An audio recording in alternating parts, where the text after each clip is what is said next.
అధ్యక్ష, గౌరవ మంత్రి గారి సమాధానం ఒకసారి చూస్తే అధ్యక్ష, గత ప్రభుత్వంలో ఫేజ్ 1 కానివ్వండి, ఫేజ్ 2 కానీ దాదాపు 9,000 కోట్ల రూపాయల దాకా ఫేజ్ 1, ఫేజ్ 2 కింద ఖర్చు పెట్టడం జరిగింది అధ్యక్ష. ఇంకా మంత్రి గారి సమాధానం చూస్తే దాదాపు 4,700 కోట్లు ఉంటే కానీ ఫేజ్ 1, ఫేజ్ 2 కింద తీసుకున్న పనులు కంప్లీట్ చేయడానికి అవసరం అని చెప్పి అడిషనల్ ఫండ్స్ కింద చెప్పారు అధ్యక్ష. నేను కోరేది ఏంటంటే దీనిలో ముఖ్యంగా ఇదేంటంటే నాడు నేడు అని చెప్పి గత ప్రభుత్వం ఏదో అద్భుతాలు జరిగినట్టు ప్రచారం చేసుకున్నారు. కానీ నాడు నేడు పేరు మీద పెద్ద ఎత్తున ఈ రాష్ట్రంలో దోపిడీ జరిగిందనేది వాస్తవం అధ్యక్ష.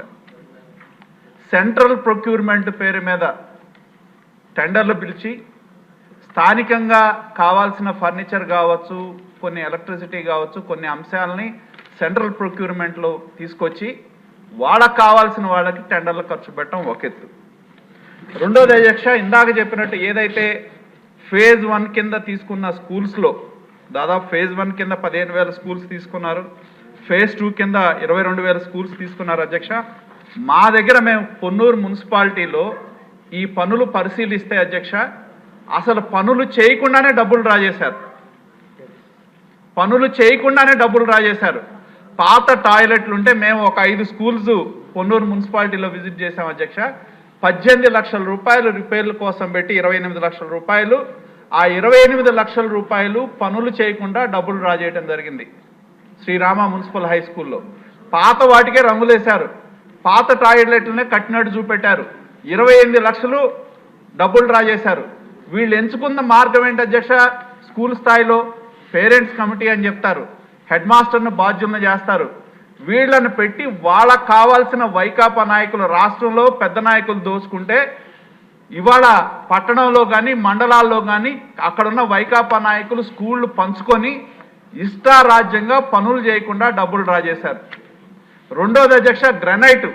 అసలు గ్రనైట్ ఎవరు అడిగారు? స్కూల్స్లో బాగున్న ఫ్లోరింగ్లను లేపేసి నాపరాయి, మనం పాత రోజుల్లో మనందరం నాపరాయి ఫ్లోరింగ్స్ ఉండేవి, ఆ నాపరాయి ఫ్లోరింగ్లన్నీ తీసేసి గ్రనైట్ రాయి కొనాలని చెప్పి ఆ గ్రనైట్ రాయిని మార్కెట్ కంటే ఎక్కువ ధరకి కొని అవసరం లేకపోయినా కూడా బాగున్న ఫ్లోరింగ్లను తీసేసి గ్రనైట్ రాయి వేశారు.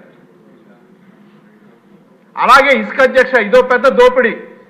గవర్నమెంట్ పనులకి ఇసుక ఉచితం అని చెప్పి వాటిని తోలినట్టు చూపెట్టి ఎవరైతే ఇసుక కాంట్రాక్టర్లు ఉన్నారో వాళ్ళకి ఇక్కడ ఎక్కువ బిల్లులు చూపెట్టి మినహాయింపునిచ్చారు, కొంత బయట మార్కెట్లో అమ్ముకున్నారు. కాబట్టి నేను కోరేది ఏంటంటే గౌరవ మంత్రి గారిని ఈ పనుల పేరు మీద నాడు నేడు పన్ను మీద అధ్యక్ష ఎంత ఘోరం అంటే మేము ఆ రోజు కలెక్టర్కి ఇచ్చాం, అలాగే స్కూల్ ఎడ్యుకేషన్ ప్రిన్సిపల్ సెక్రటరీ పంపించాం. అలాగే ఇవాళ ఎంత ఘోరంగా టాయిలెట్లు ఉన్నాయంటే పనులు చేసిన తర్వాత కూడా ఘోరాతి ఘోరంగా ఉన్నాయి. దీని మీద సమగ్రమైన విచారణ జరగాల్సిన అవసరం ఉంది. నేను గౌరవ మంత్రి గారిని కోరేది, మీరు విజిలెన్స్ విచారణకు ఆదేశిస్తారా, ఏ మోడ్లో విచారణ చేస్తారనేది ఒకటి నిర్ణయం తీసుకోండి.